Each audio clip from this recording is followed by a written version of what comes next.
네, 주님의 은혜가 충만한 하루 되시기 바라겠습니다. 오늘 말씀은 히브리서 5장 1절에서 4절 말씀입니다.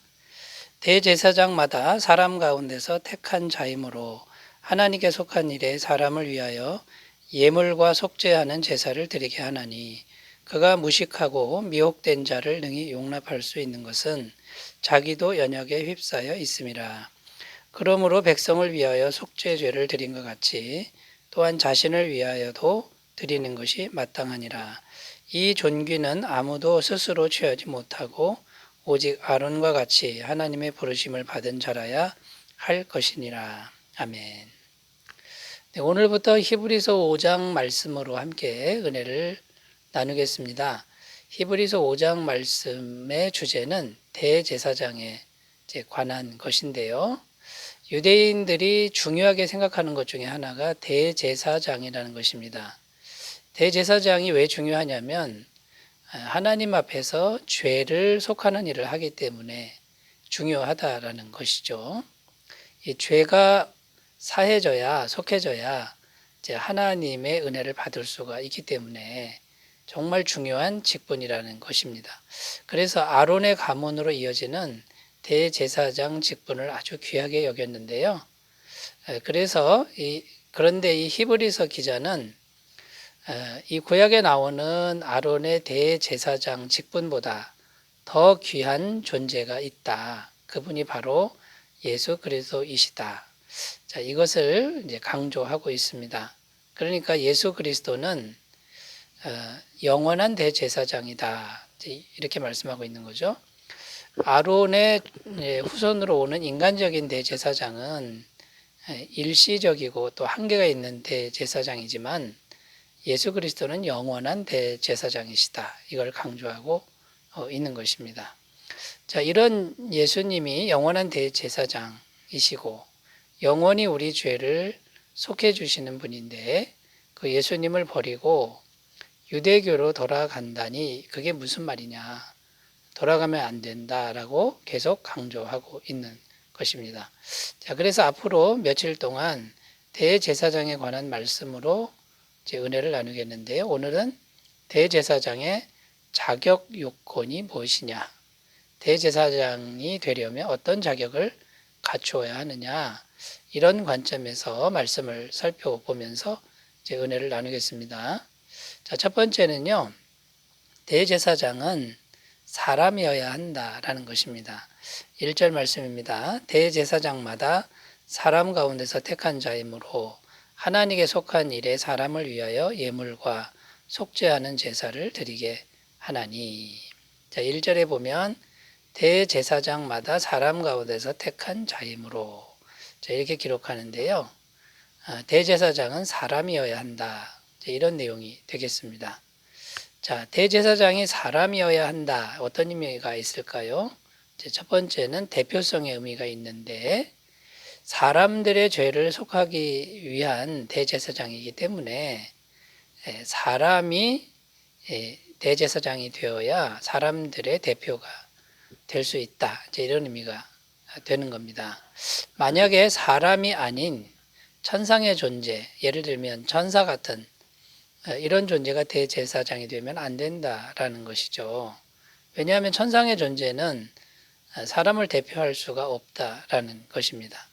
자, 그래서 영원한 대제사장은 하나님이 사람이 되실 수밖에 없는 그런 상황이 되는 거죠. 그래서 예수님이 하나님이신데 사람이 되실 수밖에 없었다라는 것입니다.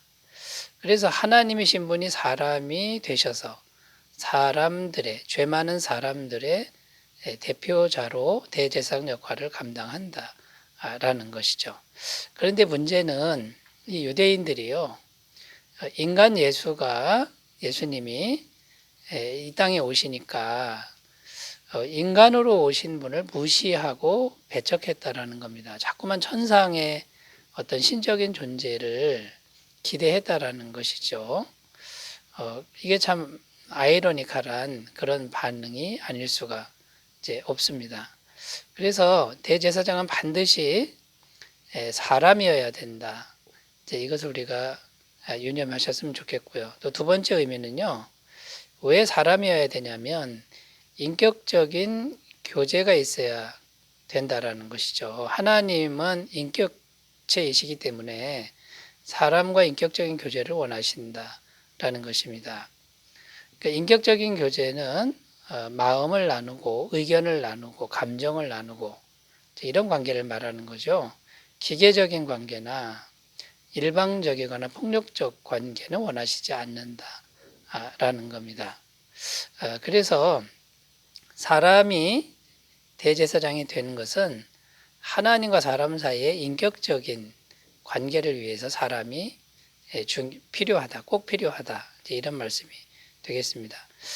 그리고 이런 인격적인 교제를 통해서 영혼권도 이루어집니다. 이것을 하나님이 기뻐하신다 이렇게 되어 있죠. 고린도전서 1장 21절 하나님의 지혜에 있어서는 이 세상이 자기 지혜로 하나님을 알지 못함으로 하나님께서 전도에 미련한 것으로 믿는 자들을 구원하시기를 기뻐하셨도다. 한 사람 한 사람 미련하게 전도를 하는데 인격적인 교제를 통해서 영혼이 구원되는 걸 하나님이 기뻐하신다 이런 의미가 되겠습니다. 세 번째로 가보겠습니다. 세 번째는 왜 대제사장이 사람이어야 하느냐면요. 우리 모두는 사람이신 예수님과 인격적인 교제를 하라는 그런 의미가 담겨 있습니다. 그러니까 예수님과 인격적으로 만나라 이런 의미가 되는 거죠. 요한복음 1장 12절 영접하는 자 곧 그 이름을 믿는 자들에게는 하나님의 자녀가 되는 권세를 주셨으니 그러니까 마음으로 예수님을 영접하고 믿음 안에서 예수님과 교제하는 이것이 정말 중요하다. 그러니까 여러분 대제사장은 사람이어야 한다. 이 첫 번째 주제 우리가 살펴보았는데 반드시 사람을 대표자로 세운다는 것 꼭 기억하셨으면 좋겠습니다. 자, 두 번째 대제사장의 자격 요건 두 번째 주제로 가보겠습니다. 두 번째는요. 사람들의 연약함을 잘 아는 존재여야 한다라는 것입니다. 2절입니다. 그가 무식하고 미혹된 자를 능히 용납할 수 있는 것은 자기도 연약에 휩싸여 있음이라. 자, 여기 2절에 보면 무식하고 미혹된 자를 능히 용납할 수 있는 것은 이렇게 기록하는데 대제사장은 다른 연약한 사람들을 용납할 줄 아는 사람이어야 한다. 이런 의미가 되죠. 자, 첫 번째 의미는 연약한 사람들을 사랑할 줄 알아야 된다. 사랑의 마음이 있어야 된다라는 거죠. 대제사장은 이 사랑의 마음이어야 하나님 앞에 합당하다라는 겁니다. 요한복음 3장 16절 하나님이 세상을 이처럼 사랑하사 독생자를 주셨으니 이는 그를 믿는 자마다 멸망하지 않고 영생을 얻게 하려 하심이라. 하나님의 마음이 이처럼 사랑하는 마음이니까 대제사장의 마음도 사랑이어야 한다. 죄인을 사랑할 줄 알아야 된다. 이런 의미가 되고요. 요한일서 4장 8절 사랑하지 아니하는 자는 하나님을 알지 못하나니 이는 하나님은 사랑이심이라. 하나님 자체가 이제 사랑이시라 그럽니다. 그러니까 다른 연약한 사람들을 용납한다. 이것은 죄인을 사랑할 줄 아는 그런 마음이어야 된다라는 거죠. 그리고 연약한 사람들을 용납한다. 첫 번째는 사랑이었는데 이제 두 번째는 연약한 사람들과 같은 고난을 겪어야 한다. 고난을 알지 못하면 사랑하기가 어렵습니다. 그러니까 본인이 직접 고난을 겪어야 된다. 이제 이런 의미가 되죠. 2절에 보면 자기도 연약에 휩싸여 있습니다. 그러니까 연약한 걸 자기도 겪어봐야 아는 거 아니겠습니까? 그래서 예수님은 하나님이신데도 사람이 되셔서 사람들의 연약한 그 고난을 다 겪으셨다라는 것이죠. 이사야 53장 3절 그는 멸시를 받아 사람들에게 버림받았으며 간고를 많이 겪었으며 질고를 아는 자라. 마치 사람들이 그에게서 얼굴을 가리는 것 같이 멸시를 당하였고 우리도 그를 귀히 여기지 아니하였도다. 여기 보면 간고를 많이 겪고 질고를 안다. 예수님에 대한 말씀이 되는 거죠. 그러니까 연약한 사람들의 고난과 고충을 다 겪으셨다. 이제 이런 의미가 되고요. 그 다음에 연약한 사람들을 용납할 줄 안다의 세 번째 의미는 우리가 어떠한 연약한 문제를 가지고 있어도 예수님께 뭐든지 아뢰을 수 있다. 이제 이런 의미가 담겨 있습니다. 히브리서 4장 15절 우리에게 있는 대제사장은 우리의 연약함을 동정하지 못하실 이가 아니요 모든 일에 우리와 똑같이 시험을 받으시니로되 죄는 없으시니라. 그러니까 여러분 예수님이 우리가 겪는 모든 것을 다 겪었기 때문에 우리의 어떤 문제도 예수님께 다 아뢰을 수 있다. 충분히 아뢰을 수 있고 예수님은 이해하시고 또 해결해 주실 수 있다. 이제 이런 믿음의 말씀이 되겠습니다. 두 번째 주제 살펴봤습니다. 사람들의 연약함을 잘 아는 존재여야 한다. 대제사장은 이런 주제로 살펴봤고요. 세 번째 주제는요. 대제사장은 오직 하나님의 부르심을 받아야 한다. 이렇게 말씀하고 있습니다. 4절 이 존귀는 아무도 스스로 취하지 못하고 오직 아론과 같이 하나님의 부르심을 받은 자라야 할 것이니라. 대제사장은 스스로 되는 게 아니다. 또 인간이 세워서 되는 게 아니라 하나님이 불러주셔야 한다. 하나님이 세우셔야 한다. 이런 의미가 됩니다.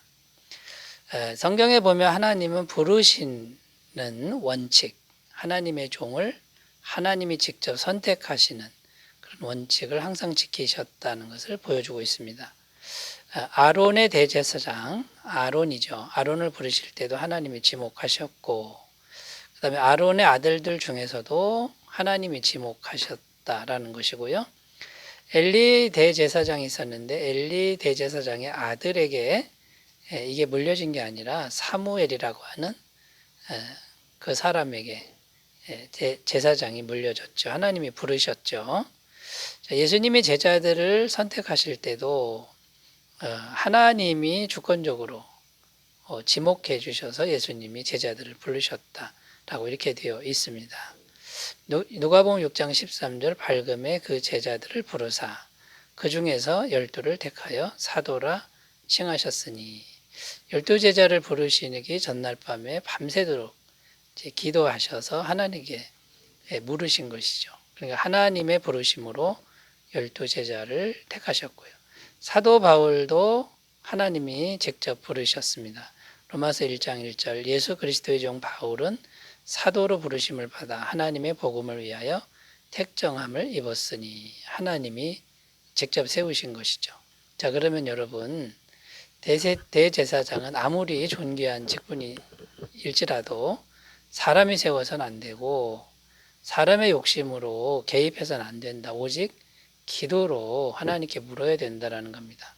근데 오늘날 자기 아들을 세습하거나 또 유력한 사람과 인간적으로 결탁해서 이 직분을 물려주려고 하는 이런 것들은 잘못된 것이고 인본주의적인 단체로 전락시키는 결과를 가져온다라는 것을 우리가 꼭 기억하셨으면 좋겠습니다. 자, 오늘은 대제사장의 자격 요건에 대해서 살펴보았는데 우리 주 예수님이 영원한 대제사장이고요. 마음껏 예수님께 나아가서 기도하시는 귀한 삶이 되시기 바라겠습니다. 기도합니다.